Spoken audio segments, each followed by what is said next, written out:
guys, welcome back to another episode of Ctrl Alt Career. I'm your host, Jennifer Ong, and in this podcast, I interview people who have taken a leap of faith and pursued an alternative career path in Asia. Before I get started today, just like to let you guys know that I do have a one-on-one career coaching program. So if you're someone who's tired of feeling unfulfilled and unhappy at your corporate job, and you're looking to take action and find a job that's more fulfilling, then send me a message. You can find me on Instagram at ongjennifer_ or via LinkedIn. I'd love to see how I can help. All right, on to today's episode. Today, I'm super happy to have Jada Poon join us. Jada is an award-winning wedding and portrait photographer here in Hong Kong. Prior to this, she was actually a lawyer and studied law at Oxford University. So how did she get into photography? I'll hand it over now to Jada to tell her story. Hi, Jada. Super happy to have you join us here on the podcast today. Thanks for inviting me. Yay. Thanks so much. So I thought we'd just start all the way from the very beginning, just to tell us a little bit about your story. You were born and raised in Hong Kong, and then you decided at quite a young age yourself to go to boarding school. Maybe walk us through that a little bit. Yeah, I'm still surprised by what I did back then because at 12, I was determined to change my life for the better because I felt at that time that the education system in Hong Kong wasn't right for me. I have always been a very creative person. I love painting. I love doing a lot of artwork and all that. But I guess back then where I was studying and the life that was around me didn't really allow me to do those things that I love. My experience growing up was I had a very narrow definition of what I should be doing in order to be successful later on in life. So everything was already defined as, you should do this, you should do that in order to have a better life in the future. And painting or drawing is a waste of time because it's not productive towards that goal. So I wanted to change my environment. And after a trip to the UK, I decided I really love it there. And so actually at the age of 12, I made my parents send me to the UK halfway through the school year. That was how desperate I was. I really want to improve my life. And yeah, I'm still surprised by the creative life force that I had when I was 12. I went to boarding school. For the weekends, I was pretty much free to do whatever I wanted.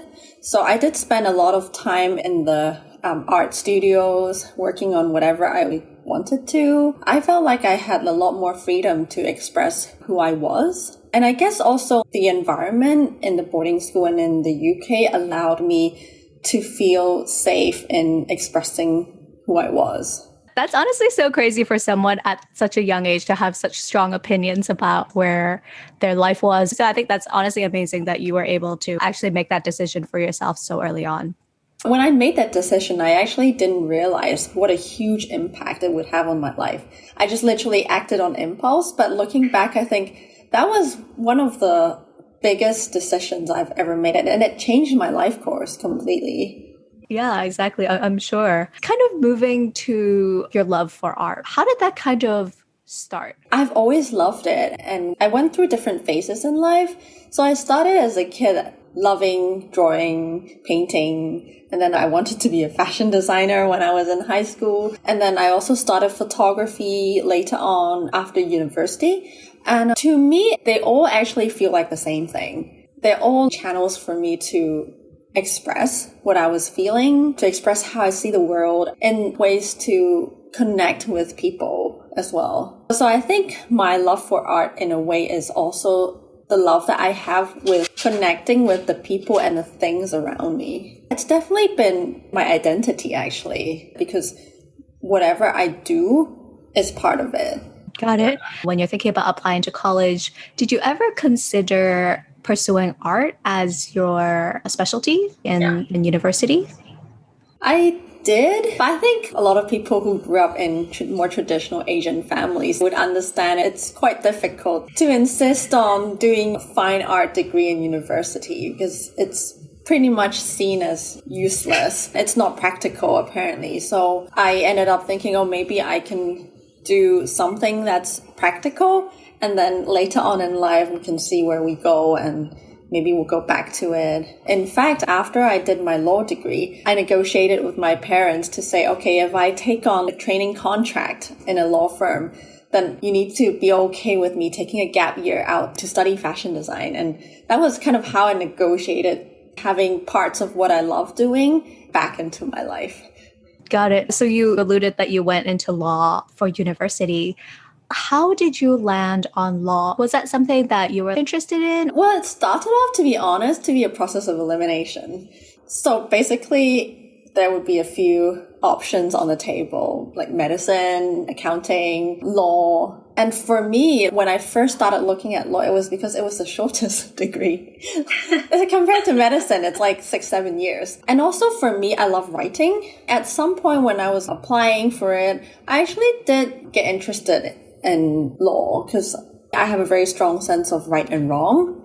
So when I was writing through debates and all that, I was very interested to study different perspectives of how to look at what's right and what's wrong. So at the beginning, it was kind of like a process of elimination. You were like, okay, these are a few respectable majors to major in. But later on, you grew to love law as you started studying it. At the same time, you were like, art is still something that I really love, but maybe I'll keep it as a hobby and go into it in the future. I still want to have like a more pre-professional degree. Yeah, that was kind of what I was trained to think at that time because of our upbringing. Aside from the expectations from other people, from our family, it's also the expectations that we end up putting on ourselves to be seen as successful. Like everyone wants to be seen as successful. And we end up also defining and narrowing in our options as well because of our own expectations. Yeah, exactly. And I think on that point, it's so interesting, right? Especially growing up in Hong Kong, there's not many roles out there that are in the creative space. So it's almost like everyone around you is a lawyer, accountant, or a doctor. You don't really see a ton of people going into more creative fields. Yeah. So it kind of does shape the roles that you think are available for you as well. So, okay, you graduated with a degree in law. I know you mentioned that you negotiated with your parents to take a year off to study fashion. Maybe tell us a bit more about that.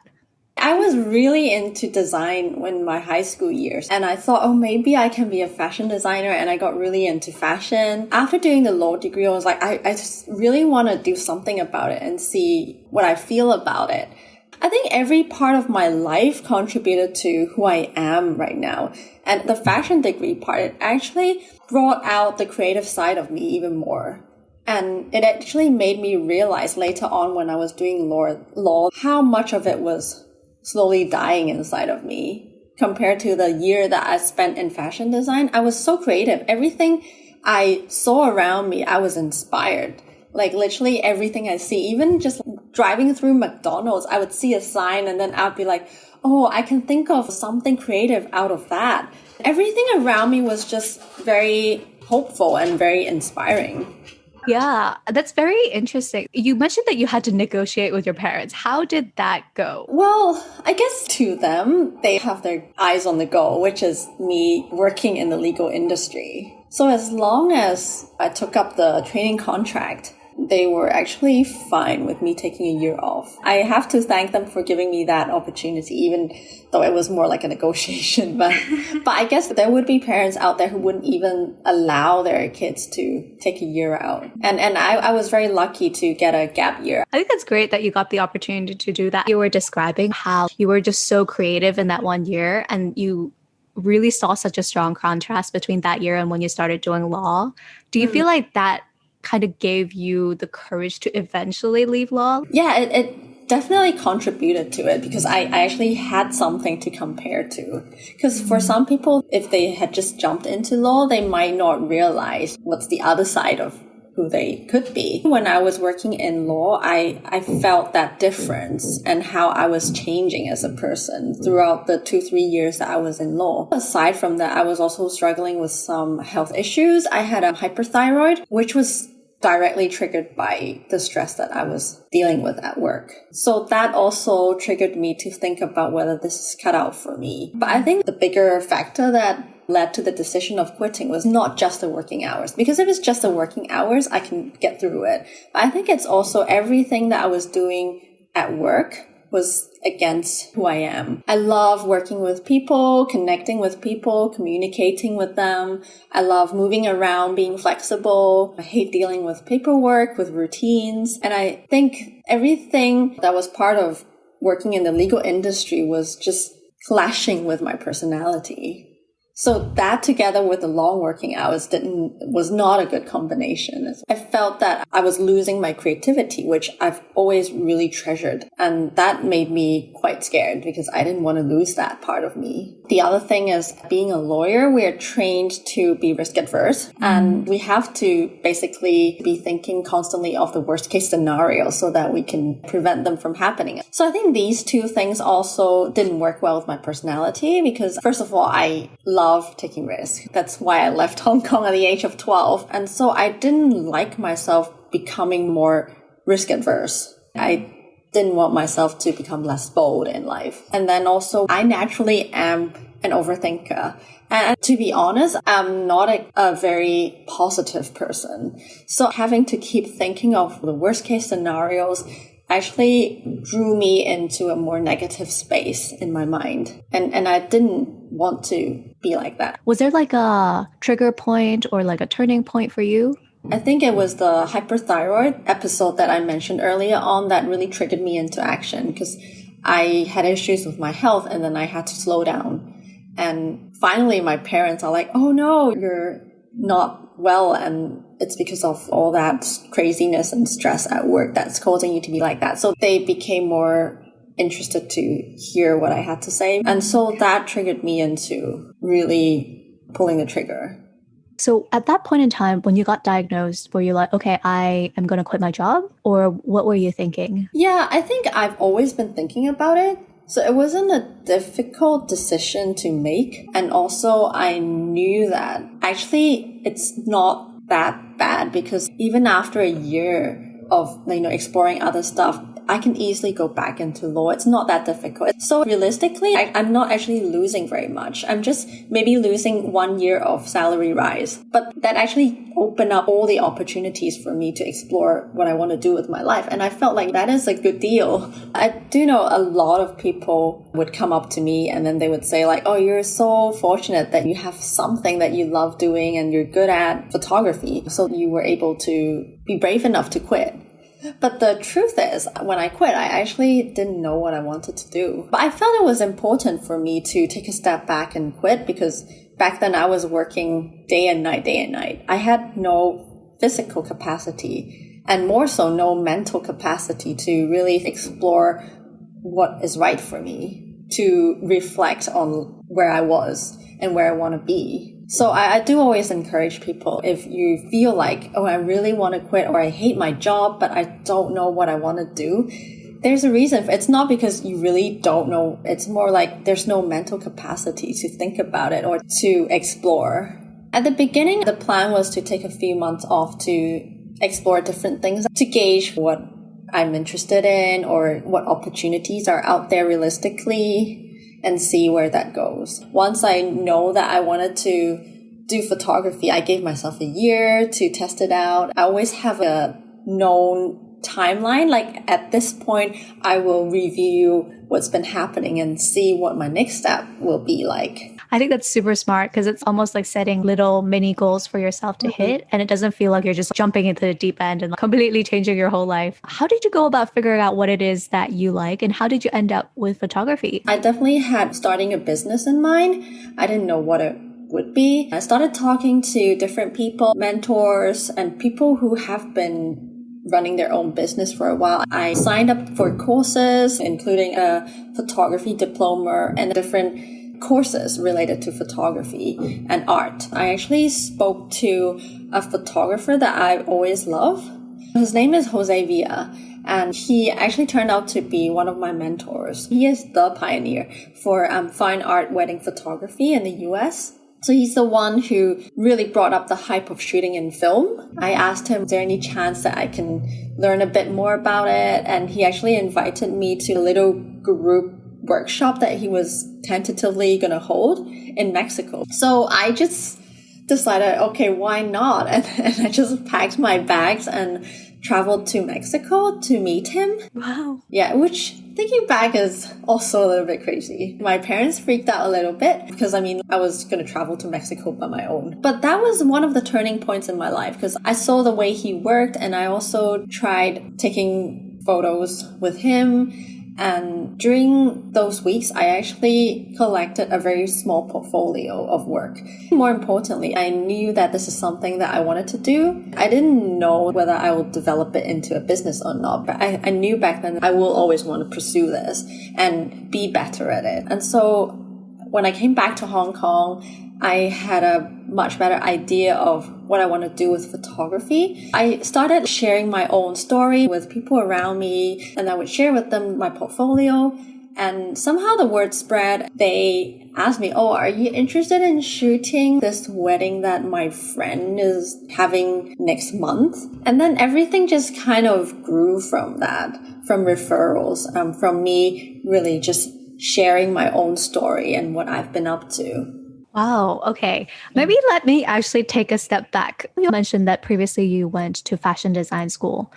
Was that something that you ever thought about pursuing? I did, but back in Hong Kong, it's just very difficult. I did help out with some fashion designers in Hong Kong, and I realized it's not easy to be in the fashion industry in Hong Kong. But when I started looking more into photography, I realized I really enjoy photography a lot.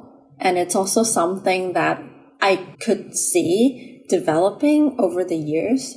I think back then, it's really about taking up the opportunities that I had in front of me. I love fashion design and I love photography. With photography, the opportunities just came along. When I brought that small portfolio of work, people were very interested because they've never seen this style before. And back then, Hong Kong had a very different photography trend. And so when people saw what I had, they felt like we want something new, we want something that's refreshing. I think also with entrepreneurship, there are always a lot of opportunities, but there is also a right timing. So I guess I came in at the right timing, and where people was looking for something new in photography, and I was able to provide that at that time. It doesn't sound to me like it was like a deliberate decision. It seems almost serendipitous, actually. It was definitely not like strategically planned, but I think it was the way that the creative side of me was not contented with what I was seeing with photography. I wasn't satisfied with what I had in front of me. I wanted to look out of the box. And so I found this photographer, and it's because his style is different that I resonated with it. And I wanted to learn more about it outside of what I normally see. I think nurturing that creative side was quite crucial for me in taking that step. I think this is so fascinating. And actually, it reminded me a lot of my last interview with this guy who used to be an architect, and he started his own botanical design studio in Singapore, because Singapore has so much natural, botanical, beautiful flowers as well. Why don't we ever take advantage? And so when he started doing weddings, he actually resonated with people because it was such a distinct style. And people were like, oh, this is so interesting. It sounds very similar to your story, which is that you also came with a very distinct style. And with that, it was much easier for you to get clients because people were like, oh, you're so different. Like, tell me a little bit about how you went about getting these clients. I know you first started off with just word of mouth. How did it kind of grow over time? At the beginning, quite a lot of it is word of mouth. Back then, social media wasn't as big as it is now. So a lot of it was me sharing my work. And because I was doing something quite different, people tend to notice. Because I feel like to start and run a creative business, it's very important that you're true to your own voice. You're sharing your story authentically, because people can feel that not only when they talk to you, but also in your work. So I think because I really believed in what I was doing, people could see that when I share with them about it. It was so part of me that I am always very keen to deliver 200%. It wasn't work, it was who I was and how they represent me. So for me, even if the client doesn't mind, it's important to over-deliver because that's what defines me. And I think people see that and they appreciate that. With photography, it's a very personal thing, and you also get quite up close with your clients. You have the opportunity to chat with them, to share with them your story, to hear them share their stories. So I think when I am able to be myself and to be authentic, it allows them to trust me more. And that is very important for the process of photography, that the clients feel comfortable. They feel that they can be themselves. They can express themselves freely. And in return, I'm able to also capture who they naturally are. And they can see that in the photos as well. So I think that is also very important. How did you get into wedding photography? I think it really was just always easier to get into wedding photography because so many people around us are getting married. Whereas, if I do a bit more branding and commercial work, it's harder to start because you need to know people in the commercial field in order to get jobs in it. How did you go about figuring out how much to price your services in those early days?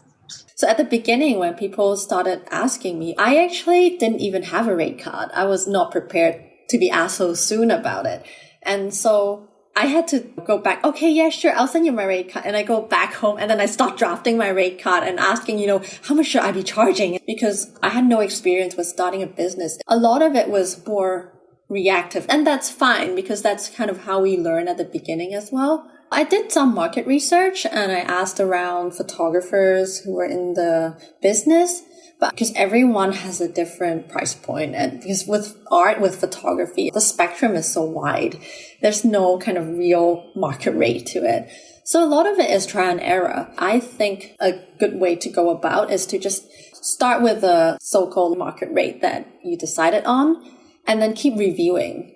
So every 3 months, I would review, based on the clients that I'm getting, the workload that I have, or the experience that I'm accumulating, the work I'm delivering. Nowadays, I obviously adjust much less frequently because it's more stable and I'm already at that point where it's the right price point. But back then, everything was moving so fast. I found that it was helpful to just decide on a price point and then go back and review every 2-3 months instead of worrying whether that price point is right or not, because everything's actually evolving anyways. Your business is evolving, your clientele is evolving, your work is evolving. So it makes sense that your price point will be constantly evolving as well. Sometimes I would go overboard, and every time you raise your prices, it's natural for the job numbers to drop a little bit. Obviously, it's easy to fall back into the fear of, oh no, I'm not getting enough jobs. There will always be times in the journey where you feel that. And I think it's important not to react to fear because that's always very impulsive. There were times when I feel like I'm not getting enough jobs. And then everything that comes along after that, I just say yes to because I feel like I need to get enough jobs. And then I take on jobs that are not right for me. I think it's recognizing that and not letting it affect your decision-making process too much. It's really testing out the market, seeing how they respond to it. And then at the same time, working on my art as well. Because when I'm adjusting the price, I have to be delivering better work as well. If you could go back in time and give yourself a piece of advice, what would you tell yourself to do differently when it came to these moments of fear? It's being aware that there will always be this fear of not having enough jobs, having too many jobs and overloading yourself, not making enough money, fear of a lot of things. Once you're aware of it, it will be much easier to separate them in the decision-making process. You'll see it for what it is and not let it affect your rational thinking as much. Would you say that just being a bit more confident in your work and not scrambling to just get whatever client on board and actually maybe getting those clients on board don't really align with the work that you're doing, and it's actually more of a distraction than it is helping your business? Maybe there'll be some months where, it won't be as busy as other months, and just to kind of be okay with that. Yeah, because taking on the wrong clients can really stress you out. And also when you say yes to something, you're also saying no to something because we only have 24 hours a day. And I think knowing what you're doing and keeping your eyes on your vision, making sure that everything aligns with it, because when it comes out strong, people can very easily identify what you're doing. It's important to be able to stand out with a stronger voice, with a clearer vision and a very clear brand. Just shifting the conversation a little bit, did you ever really have to go out to find clients, or was it mostly people coming to you? I think there will always be times when we are out to find clients, in the sense that I love constantly evolving my business. So even when it's doing well, I don't try to stick to what I'm doing, because I get like bored of it. I need to constantly be evolving, feel like I'm creating something new. So every time that I'm moving my business to a new direction, in some sense, I'm finding new clients because it's kind of a slightly different audience. Say, for example, when I started my portrait line in 2017, pretty much nobody was doing fine art portraiture in Hong Kong. People would ask me, what's a portrait for? Why would people do that? I had to spend time educating people about it. Once I present work out there and I share more about the thought process behind it and the vision behind it, people would start identifying with it. That's kind of how I was able to attract new clients from a different market. Especially in the kind of creative business, it's really more about putting your voice and work out there for people to connect with and resonate with. Right. It's a different kind of business. I guess I wanted to take a step back and ask you, at what point did you realize, okay, I'm definitely never going back to law? And how did you break that news to your parents? After maybe 1 or 2 years of photography, I knew that I probably wouldn't go back into law because everything was starting to work well. I guess I'm around 3 years into it. That was the time when I told my parents. They didn't take it very well. My dad didn't take it very well, actually. He thinks long-term wise, going back into law is still the more sustainable way to go. And it's also going back into that community and circle that he prefers, like the corporate, middle-class, professional community, rather than dwelling in the so-called the artsy kind of community, because they don't understand it. And so it wasn't until maybe a bit further down the line when I was getting more external recognition with all the awards and exhibitions that finally my dad turned around and felt like, oh, she's really enjoying what she's doing and it's impacting people in a way that probably if she's a lawyer, she wouldn't be able to do. And obviously it's become quite successful and people are recognizing her for it. Because if I were a lawyer, people probably wouldn't know my name, or I wouldn't have all these opportunities to do all the nonprofit work and make all the impact that I'm doing right now. So I guess he's been recognizing that slowly. And now, 7-8 years down the line, I feel like he's finally okay with it. I think definitely it takes a while because it's almost like a new area or like a new type of like career path that maybe the prior generation is less exposed to, or they see less success cases from it. It's not very conventional, for sure. Yeah, exactly. I wanted to ask you, a lot of the times, one of the biggest reasons people stay in a corporate job is because it pays well. When you were making that jump to being a photographer, did you have to take a very big pay cut? How did you think through the financial piece of this decision? Definitely at the beginning, you have to expect to take a pay cut in the first year or two. And it helps that I had some savings because I worked for 4 years. And I knew that that saving would get me through the year. That helps to have that safety net. Knowing that, if everything goes wrong, worst comes to worst, I can always go back into law. So I always had that safety net, even though realistically, I never really thought of going back. As I started working on photography, I realized, yes, my law firm partners were earning a lot, but to them, at the end of the day, it was just numbers. Because I can see that they weren't able to spend all of it anyway. Given the lifestyle that I want and all my expenditures, I know that I need to have this amount of money to have a good enough life. So I had in mind how much I may need to have a happy life. And at the end of the day, with that in mind, my question would be, am I happier rather than am I making more money? I completely agree. I think it's a balance, right? At that point, when you decided that photography was a full-time thing for you, did you make that decision because you were already at that point where you were like, okay, I'm making that amount a month that I feel comfortable with? Yes, in some ways I was making an amount that I was comfortable with, but I was definitely aiming for more. At that point, I was not making the money that long-term wise I would want. But I know that with my past experience, I have faith that I will be able to build something out of what I had back then. The experience of turning nothing to building a photography business really filled me with the confidence to know that we can create something from nothing anytime, because we're really resilient human beings. We will survive, and we'll not only survive, but we'll thrive, because anything is possible. For me right now, I do believe that if I think of something I want to do, I know that I can make it happen. I know some people might not be at that point of confidence yet, but I feel that it's a building process. We always need to get a little bit more experience, and then with that we gain more confidence in knowing that we can make certain things happen. Speaking of confidence, did you ever face imposter syndrome along the way? It would be a lie if I say, no, I haven't. And I'm sure it's very human to feel that, because all of us had to start from square one. And sometimes the journey is quite surreal. There will be days when I'm like, I don't know if I can do this. There will always be days where you question your abilities, for sure.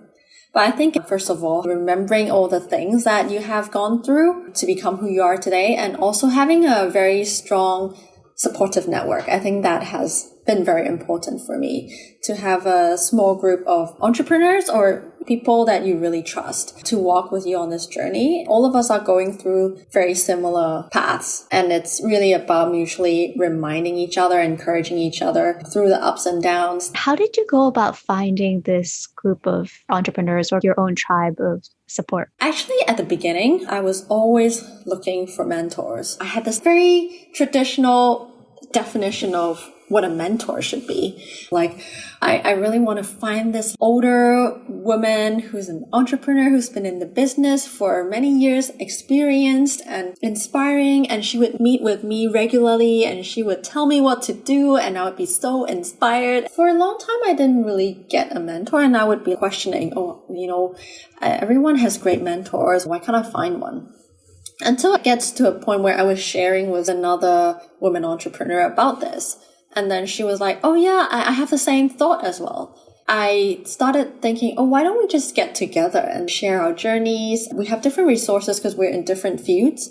And so we started gathering with other women entrepreneurs who are also walking along a similar journey. As we met a few more times, I realized actually this is what I was looking for.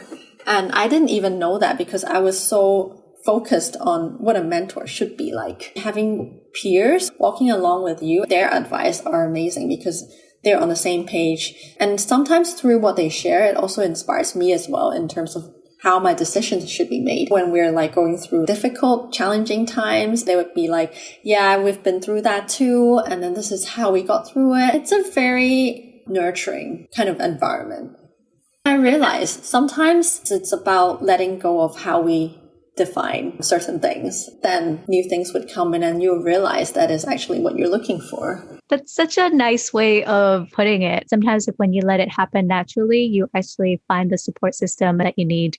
So I really like the advice you gave there. I kind of wanted to talk a bit more about the future. You talked about pivoting away from wedding photography to doing portraiture. What made you decide to pivot? It's a very natural evolving of myself as a person. As I said, my art is a very authentic expression of who I am. I've always been very inspired by the concept of empowering women, and also because I worked in anti-human trafficking in the past. So that also propelled me into this vision or this calling to do something for women, to guide them towards a more wholesome and more holistic healing. I always had a heart for women and always loved photography, obviously, but I never connected the dots because I didn't know how to.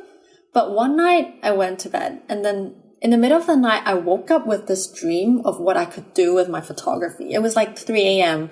I was brimming with these ideas. So I actually sat down at 3 a.m. and I wrote everything out into a business proposal. And I actually showed them to my dad because he used to be in management. And he was shocked because I was always a very creative, carefree person. So to him, I was never someone who's good at, business.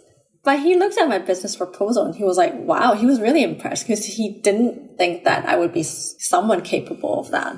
And in some ways, I felt like maybe it wasn't entirely me. It was like a divine moment where everything connected in my dream. And so after I wrote out that proposal, I knew in my head that I can make this happen. If it came to me in a dream, there must be a reason for it.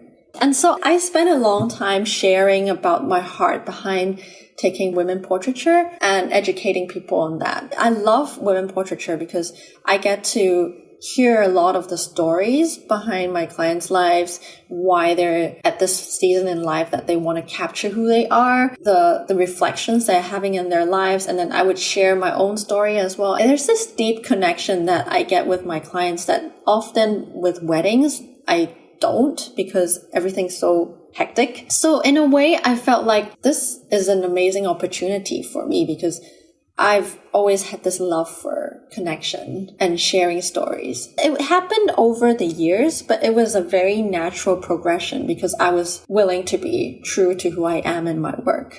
It's almost like incorporating multiple parts of who you are across time, not just like within this one moment. Do you feel like this is where you're moving more towards? I'll still do wedding photography, but I'll probably be more selective on the work that I take on. But I'll definitely be focusing more on women-related stuff and nonprofit stuff in the coming 1 or 2 years too. At the same time, I'm actually building a family studio with my team. It's also a very natural progression because I shoot so many couples. A lot of them are growing their own family and they're wanting to come back and do family portraits because of my limited capacity. I feel that with the team that I'm growing, they're actually better at photographing kids because a lot of them are moms themselves. And I've been finding that very fulfilling because my team is moms who are passionate at photography, but because of them wanting to spend more time with the family, they haven't been able or they don't feel like they want to grow a business.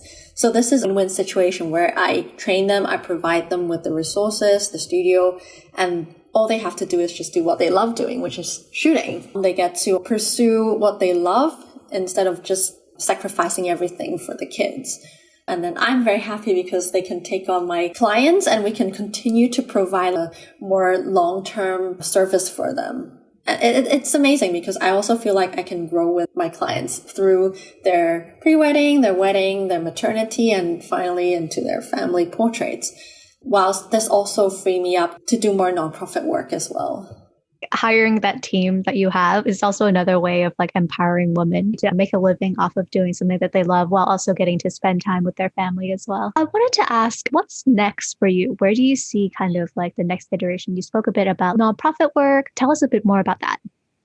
I feel like there is an opportunity to use my visuals and my storytelling to make an impact and inspire people. Obviously, there are a lot of different messages that are close to my heart. For example, I did an exhibition last year on telling stories of different women, how they go through the challenges in life and how we as human beings actually share the same fears, the same desires, and the same worries in life. That was something that was very meaningful to me, and getting feedback from people, hearing stories of people who actually come and see the exhibition and even witnessing some of them crying in front of the stories really moved me and showed me often we feel like we are able to do A, but when we actually do A, like so much more comes out of it. So it was very inspiring for me actually as well. Not just photographing the women, but hearing the stories of the people who came to visit the exhibition and the impact that it has on them, the different kind of resonations they have. That's something that I really want to continue doing, whether it's exhibitions or talks. It's about sharing my own story, my mission, and hopefully through my work to reach more people as well. Yeah, I think what I'm hearing a lot is that sense of fulfillment that you get through your work, not just in photography as a medium of art, but also photography as a medium of sharing people's stories, inspiring people, and spreading a message that you wouldn't be able to get if you had stayed at a law firm. Are there any aspects of your law life that you miss, or you're very happy to have moved on from that? Well, I wouldn't say there's any aspect that I miss, but there are aspects that I'm grateful for. If I hadn't been through my legal days, I wouldn't be who I am today. For example, I am naturally a very carefree and careless person. So I think practicing in law actually grounded me a lot, and it trained me to think more rationally, to have a good balance, because otherwise I wouldn't be able to run a business. It's one thing to be an artist, but a lot of the artists actually struggle with maintaining and growing a business because it takes a rational decision-making mind to do that. And so I think doing law actually trained me in that, in managing different situations and managing different people, and also building up my resilience and flexibility in that. I think this is what Steve Jobs said, right? Like, you can't connect the dots looking forward, but you can connect the dots looking back. Totally agree with that. So you can definitely see how maybe at that moment in time you were like, law is just not the right fit for me. But actually looking back, you see how you've benefited from spending time in that industry. Yeah, I definitely feel like there's nothing in life that's a mistake as long as you make good use of your experience going through it. I wanted to close off today's interview with just a couple questions that I always ask my guests, which is, in the Western world, there's this concept that if you follow your dreams, eventually the money will come. Whereas in Asia, it's definitely much more on like financial security. So I wanted to hear what your thoughts are on these two things, passion versus financial security.